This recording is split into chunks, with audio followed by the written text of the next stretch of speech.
Hi everybody, welcome back to my channel or to my channel. I am Witchcraft and this is Flosstube number 6, I believe.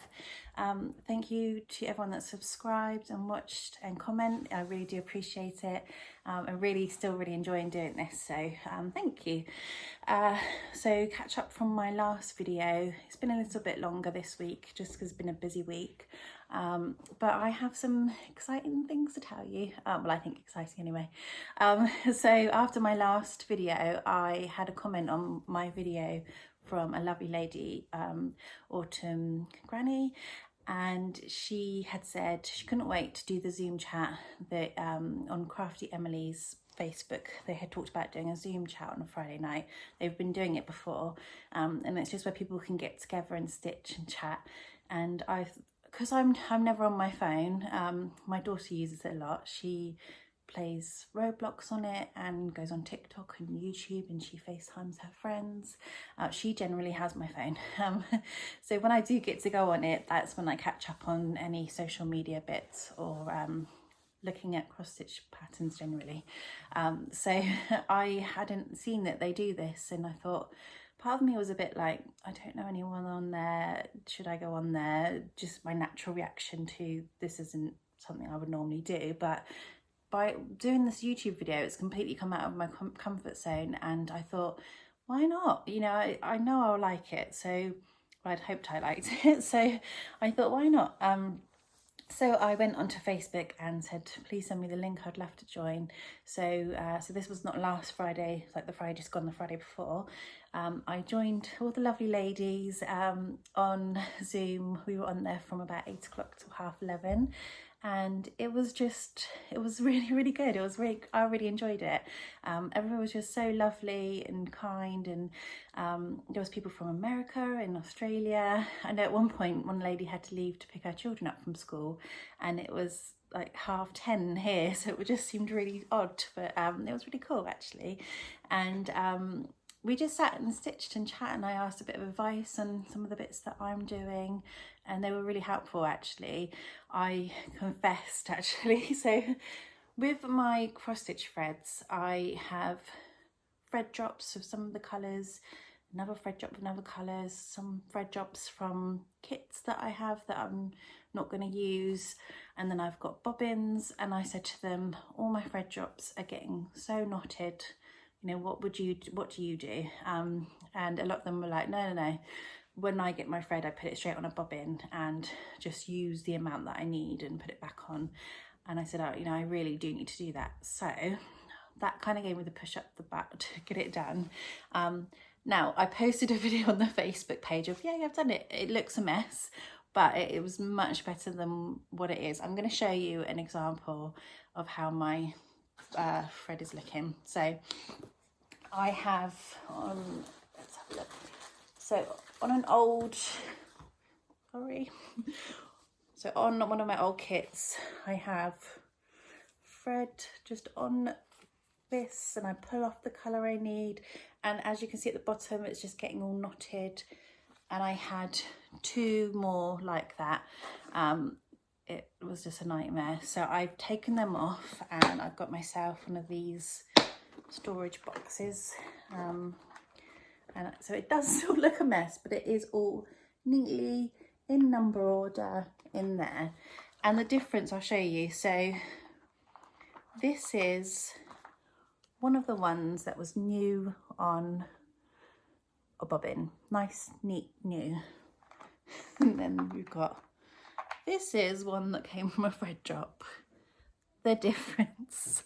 So my plan is to, as soon as I get a new thread in, it's coming on a bobbin like this. It's not going to be on a thread drop and then put on like this.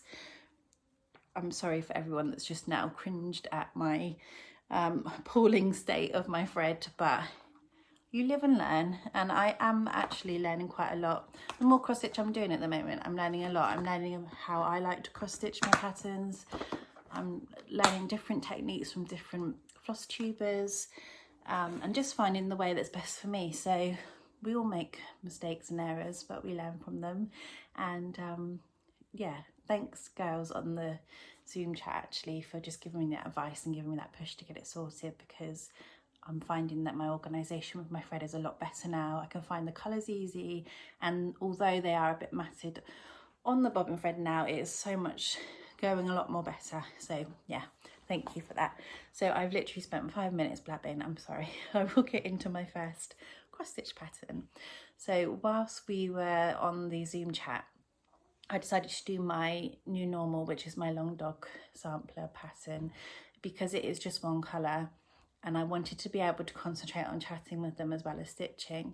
So I wanted to pick up something that I'm not going to have to colour change a lot. So now I know that, I'll just show you the pattern of what the new normal will look like.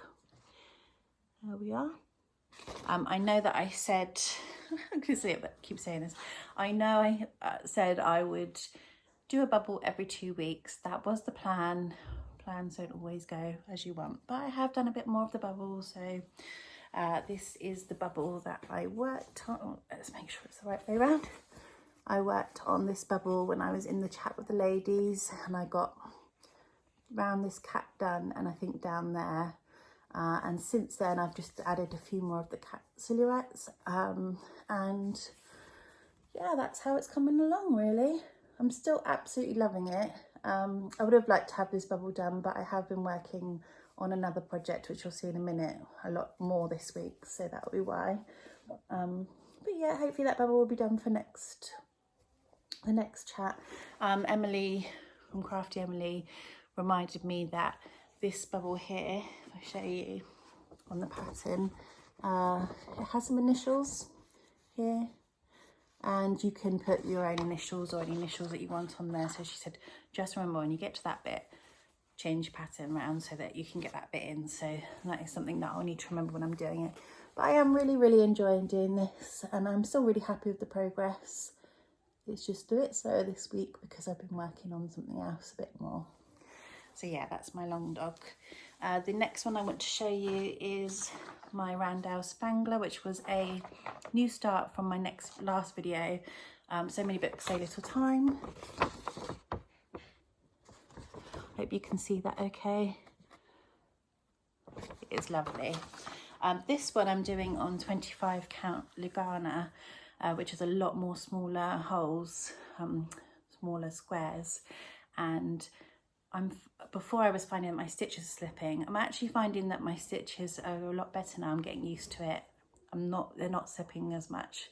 The only thing that I am finding a struggle is the fact that it's a bit more of a strain on my eyes, and you have to concentrate a lot harder because you're kind of really concentrating on where those holes are. So I feel like I can't, it's a shame because the squares are so smaller, you can get a lot more out of your thread and you can get a lot more done, but because you're concentrating a lot more, you don't want to spend a long time on it, if that makes sense. Not everyone's like that, it is just me, and I may change the more I work on it, but at the moment I'm finding that my eyes are straining. And actually talking about eyes, so I last Wednesday picked up my new glasses, put them on. I'm not putting them on because of the glare, but I'm quite pleased with them, new glasses. But they said, did I want to try contact lenses? So I thought, well, yeah, no, that'd be good. I'll give them a go because it'll be good for when I work. I have to wear a visor, and the visor and glasses is a bit much, so I thought, well, that'd be great.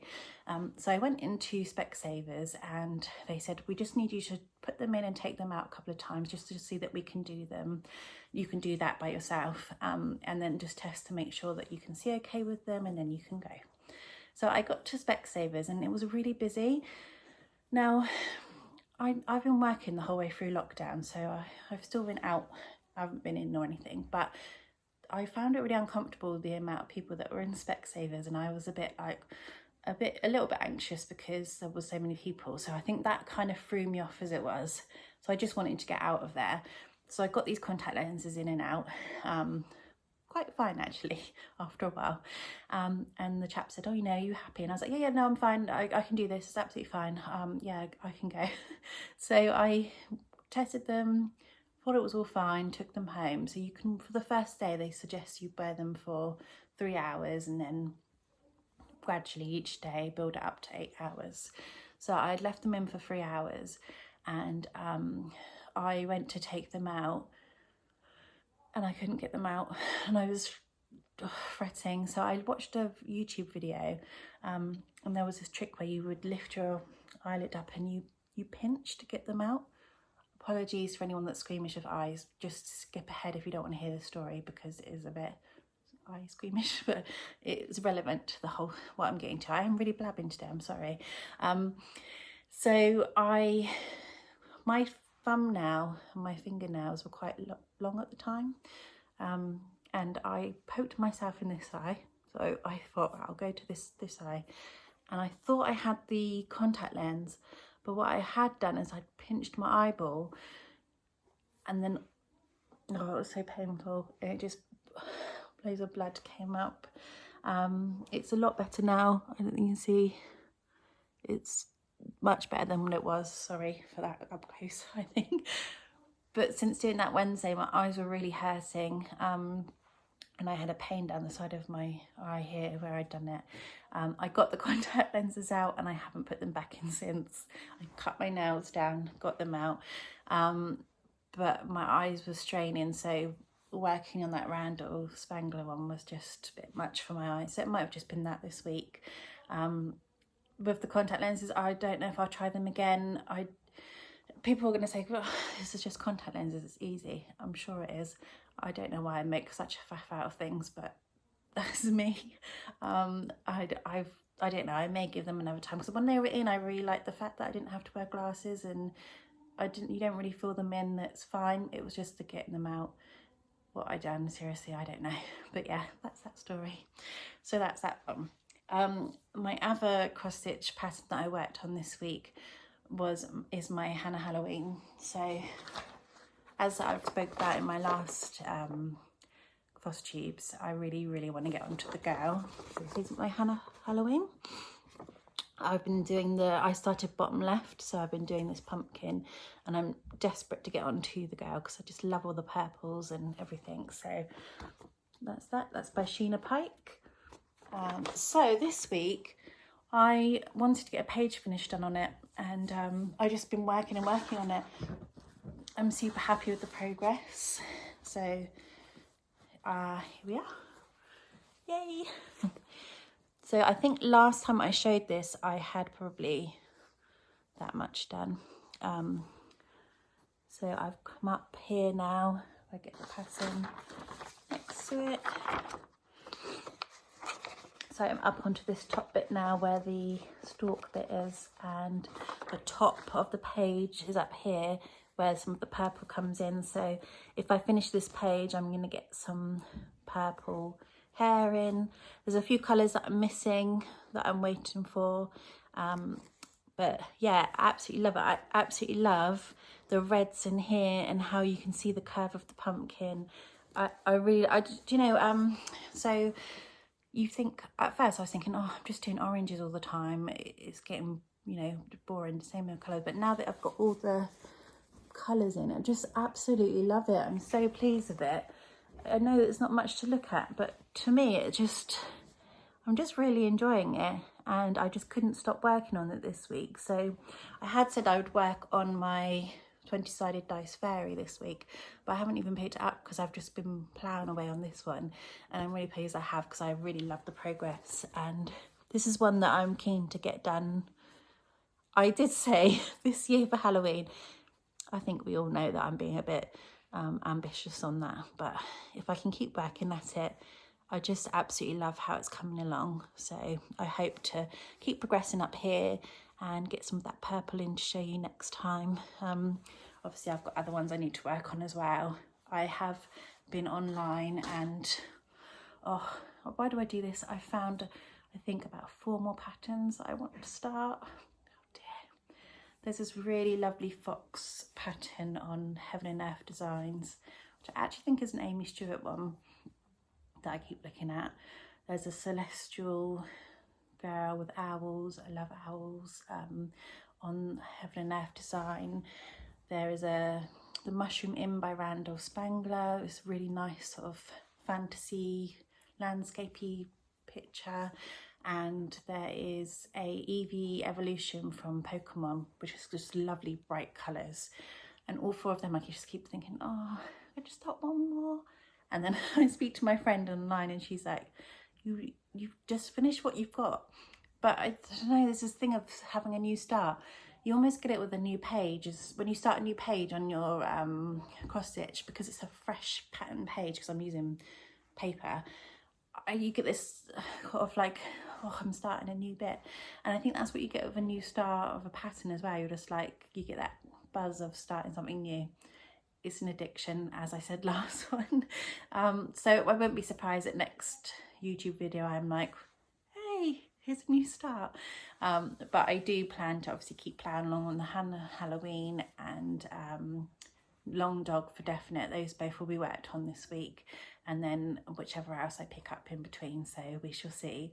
But yeah, I've really been blabbing on a lot more this thingy. Sorry about that, ladies and guys. I hope you're still enjoying watching. What else do I have to speak about? So bullet journal wise, I haven't done any this week. I've been working a lot on learning my Japanese this week, so and I've been practicing some hiragana, the writing, so I will write some and show you next week actually, because at the moment I've just been doing the letters, but I'll maybe write something to show you. So, and there's a lady at work that speaks her Japanese, so she's been helping me out with some tips and whatnot, so I've been chatting to her, which has been exciting. And I've started watching Naruto, which is an anime that I never got around to watching when I was younger, so I've been watching that. There's a new series on telly my mum told me about, so I went for a walk with mum this morning, which was really, really nice to do a social distance walk with her. And she told me about a new programme which is called Your Honour or something. I think it's the chap from Breaking Bad, and it's on Sky, I think. She said it's really, really good, so I want to give that a go. And what else? So yeah, I've been given a lot of really lovely bits for my bullet journal, some stickers and some really nice vintagey bits, so I do need to crack on and do a bit with that. I've written a letter to a pen pal, my friend Krifika, so hopefully she'll get that soon. And I've also heard from a lady who's Portuguese that would like to write with me, so looking at doing that. Book wise, I've not read any more books this week or listened to any of the audiobook, just really haven't had time. I have chosen a series to tell you about quickly. So book cover of the week is The Queen of Nothing by Holly Black. Love all the shine on it. Snake there. And this, I do recommend this series. So the first of the series is called The Cruel Prince, and then you have The Wicked King and The Queen of Nothing. It's fantasy based, I would say. Really easy read, really quick read, and just you kind of get immersed in the world. It's about, if I remember right, because it's been a long time since I've read them, a girl that doesn't know that she's part fairy, then she gets like moved to this fairyland. Her parents are like fairies, I think, if I remember. There's a prince there. I'm not really not explaining this very well. It's about her surviving in a fairy tale world, but the fairy tale world isn't, it's more sinister than nice, like, oh, fairyland. It's a bit cruel in its thing, hence the Cruel Prince is the first one. And it's about her kind of surviving through that and pushing on and becoming quite powerful. So it's definitely a good read, so I definitely recommend reading that set if you haven't read it.